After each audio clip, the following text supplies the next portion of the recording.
Hello guys, welcome to Hankins Custom Rifles and another episode of Hank's TV. Now today we're going to do something a little different. I'm just going to take you around the shop a little bit and show you one of the products that I make here in the shop and what I put in all of my muzzle loaders that come with a ramrod.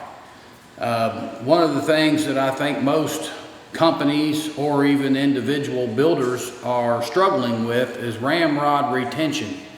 How do you keep the ramrod in the gun when you shoot it? Years ago when I first started building these guns, I had the same problem, and when you shoot the gun, the ramrod would come out 2-3 inches under the recoil, which I guess really in a way that doesn't hurt anything. But what if you shoot the gun and you kill your deer and your deer went down, you throw the gun on the four-wheeler, or you start walking and carrying it and your ramrod sticking out of your gun this far, and you grab it on something and you break it off. So the best fix to this is to make something that will retain the ramrod and won't allow it to come loose on your gun. So I came up with this little system several years ago. I've been making these for a long time, and it's time to make another batch. And I make these in batches of 200, so I won't have to make them again for a long time. So I thought I'd do this video today, show you guys how I make these little retaining blocks, go over it, tell you why I think they're the best system and the best retaining block mechanism on the market for holding in your ramrods. And I do sell these as a kit for individual builders. A lot of you guys have already bought them and installed them in your guns that build their own guns. And I sell these as a kit, complete with the block, an aluminum tube that goes with it that the ramrod slides down in, and then the jag that goes into the retaining block that holds the ramrod in place.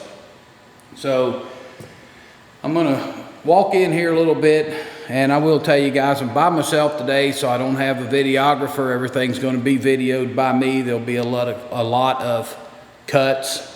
Every time I turn the camera on and off, I'll have to walk around, turn it on, turn it off. So I'll be cutting out all that extra movement to save time with the video. But here's my little retaining block. And this block, it's a 1/2 by 1.5 inch aluminum block. And I cut these down to 1.200 wide. Most of the barrels that we use on the custom built muzzle loaders are 1.250. So that allows you to mill out a slot, or should I say a pocket, under the barrel, and you can drop this in under the barrel. You mill out another slot for the ramrod to slide through the stock, and then you epoxy bed all this in place. I use DevCon epoxy when I put these in, and it's all bedded in place pretty solid. So I'm gonna go get the aluminum tube that I use, so I'll be right back and I'll show you how that aluminum tube, it'll give you a little better understanding of how this works.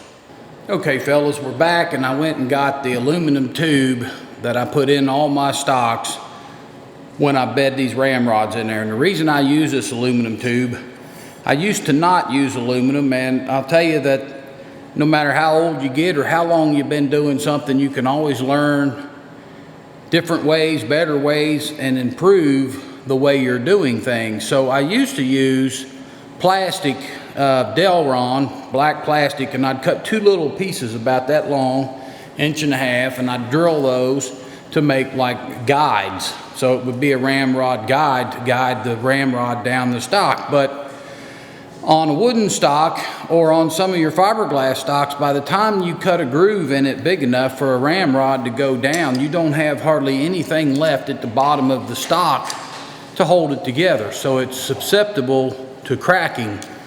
And I actually saw one crack all the way down the center, and we had to replace that stock.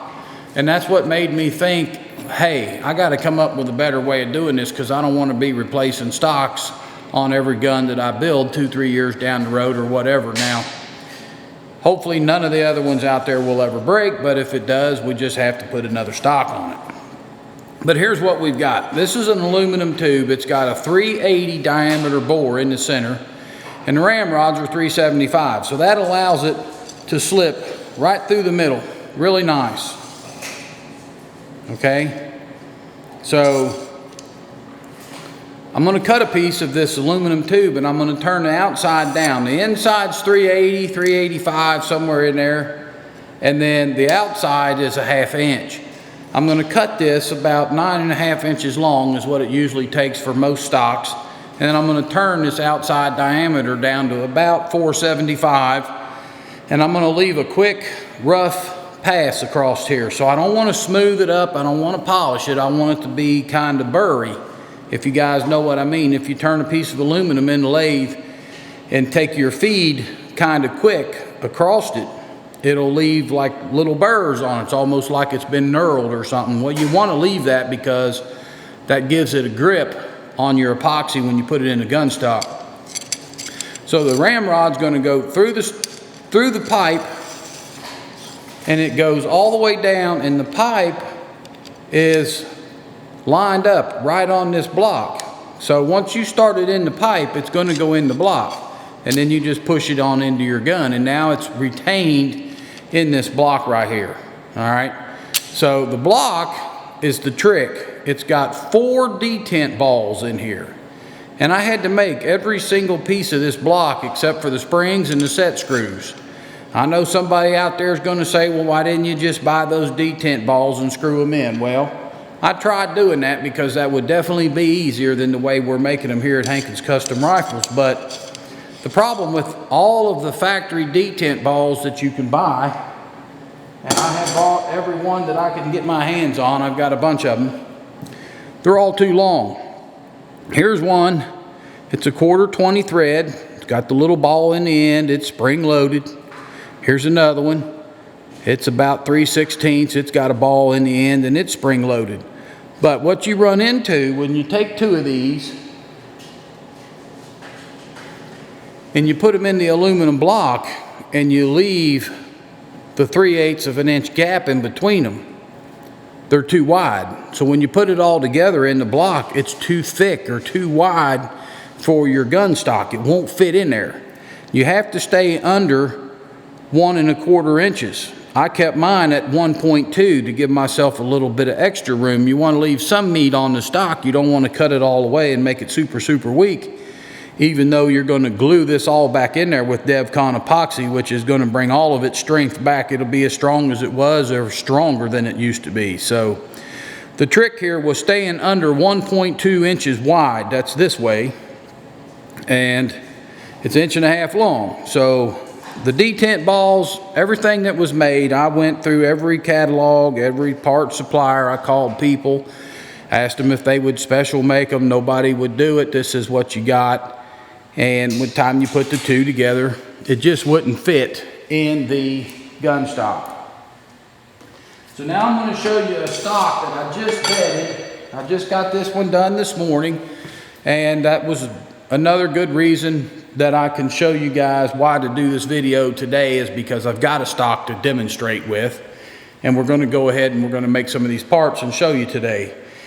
So this is just a standard Remington 700 muzzleloader stock, the ultimate muzzleloader stock. We converted it over, put a number 17 Brooks barrel in it, 45 caliber, my ignition system. You guys know all about that stuff, so we won't go there today. But we bedded one of these blocks in here. So I'm going to put this block on the ramrod. Now picture this ramrod in this gun stock, right like this. That block is all the way down right next to the recoil lug. And it's all bedded in underneath the bedding compound. So you're going to bed this in first. It's a 2-step process. You're going to put your rod in with your block and bed that in, glue it in place. And then when it's all glued up and hard the next day, you can come in and bed the rest of the stock. But if you notice, I glue that aluminum tube in. I'm going to come in close here. I glue the aluminum tube in solid with DevCon epoxy. And that's going to keep that stock from ever splitting because it's completely wrapped around the tube. Now you can see the tube in the end of the stock right here. So I'm going to pull this block off and show you how the ramrod goes in. So once the ramrod starts in the stock, it's going to find its way down. There's no way for it to misalign with the retaining block. And then you just push it in. It's in there. It won't come out. It'll hold the weight of the gun. I'm holding the weight of the stock. It'll hold the weight of the gun most of the time unless you build a really heavy gun. And then to get it out, you just pull it out. It'll get a little bit easier as you use it a couple times.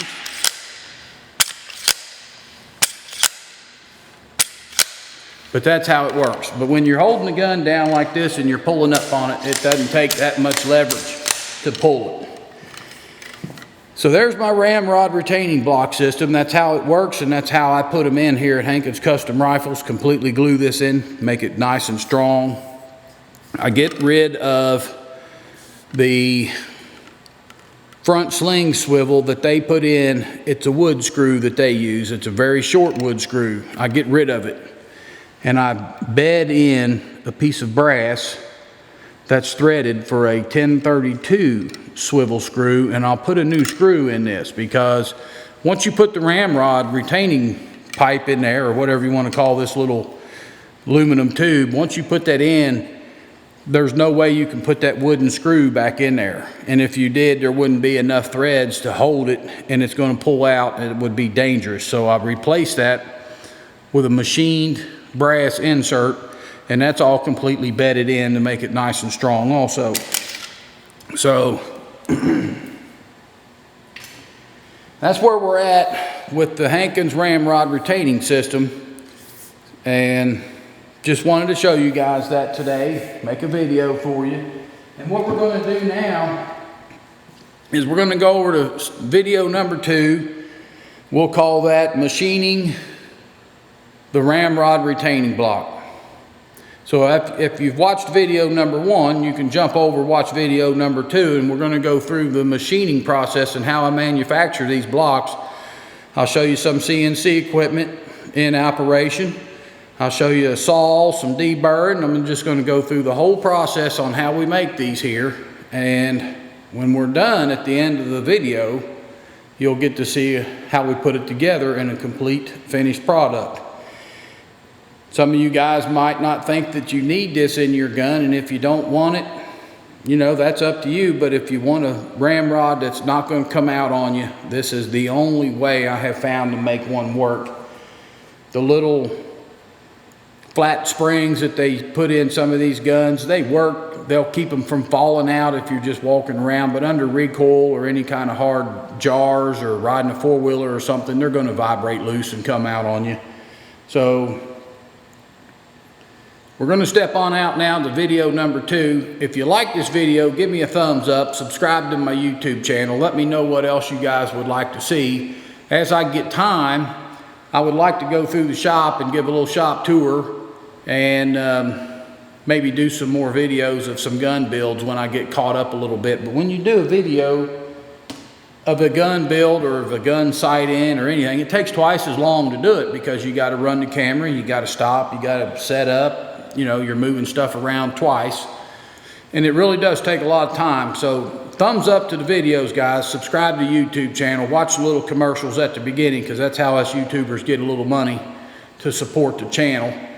And share the videos, put them on message boards, put them on Facebook pages, stuff like that. Share them, spread them out, let everybody see them. The more watches, the better. So we're going to jump off now. Video number 2 coming right up.